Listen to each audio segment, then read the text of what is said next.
प्रवरार्चितलिङ्गं निर्मलभासितशोभितलिङ्गम् जन्मजदुःखविनाशकलिङ्गं तत्प्रणमामि सदा शिवलिङ्गम् देवमुनिप्रवरार्चितलिङ्गं कामदहन करुणाकरलिङ्गम् रावणदर्पविनाशकलिङ्गं तत्प्रणमामि सदा शिवलिङ्गम्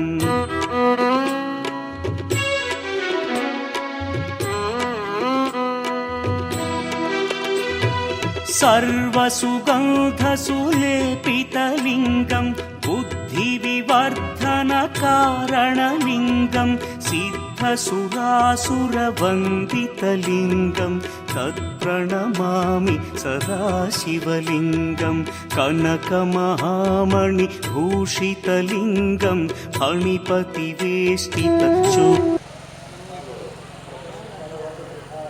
దర్శనం చేసుకున్నాము.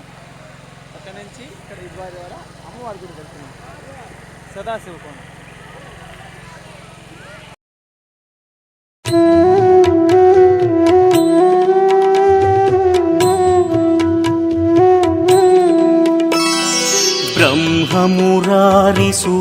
ब्रह्ममुरारिसुरार्चितलिङ्गं निर्मलभासितशोभितलिङ्गम्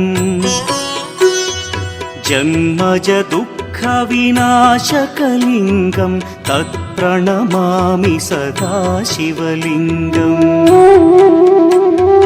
देवमुनिप्रवरार्चितलिङ्गं कामदहन करुणाकरलिङ्गम्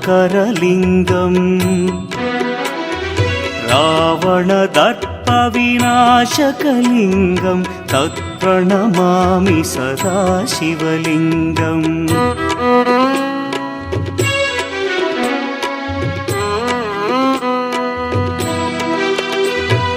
सर्वसुगन्धसुलेपितलिङ्गं बुद्धिविवर्धनकारणलिङ्गं सिद्धसुरासुरवन्दितलिङ्गं तत्प्रणमामि सदा शिवलिङ्गं कनकमहामणिभूषितलिङ्गं फणिपतिवेष्टितशोभितलिङ्गम्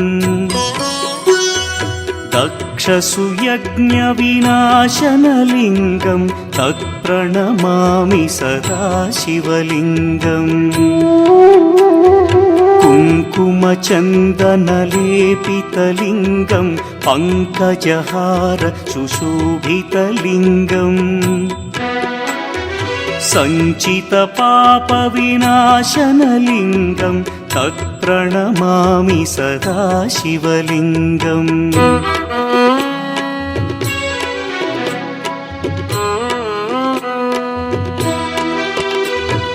देवगणार्चितसेवितलिङ्गं भावैर्भक्तिभिरेव च लिङ्गं दिनकरकोटिप्रभाकरलिङ्गं तत्प्रणमामि सदा शिवलिङ्गम् अष्टदलोपरिवेष्टितलिङ्गं सर्वसमुद्भवकारणलिङ्गम् अष्टदरिद्र्यविनाशनलिङ्गं तत्प्रणमामि सदा शिवलिङ्गम्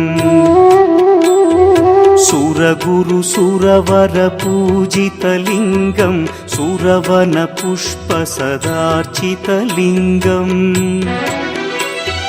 परमपदं परमात्मकलिङ्गं तत्प्रणमामि सदा शिवलिङ्गम् लिङ्गाष्टकमिदं पुण्यं यः पठेच्छिवसन्निधौ शिवलोकमवाप्नोति शिवेन सह मोदते।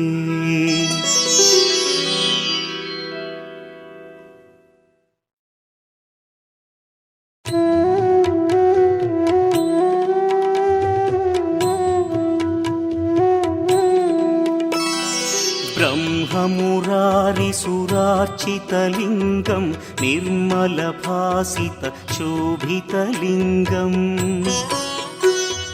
जन्मजदुःखविनाशकलिङ्गं तत्प्रणमामि सदा शिवलिङ्गम् देवमुनिप्रवरार्चितलिङ्गं कामदहन करुणाकरलिङ्गम्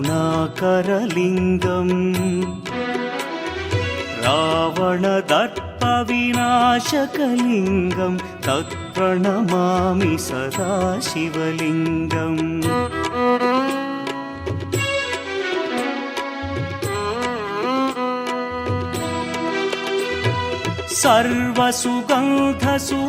सर्वसुगन्धसुलेपितलिङ्गं बुद्धिविवर्धनकारणलिङ्गं सिद्धसुरासुरवन्दितलिङ्गं तत्प्रणमामि सदा शिवलिङ्गं कनकमहामणिभूषितलिङ्गं फणिपतिवेष्टितशोभितलिङ्गम्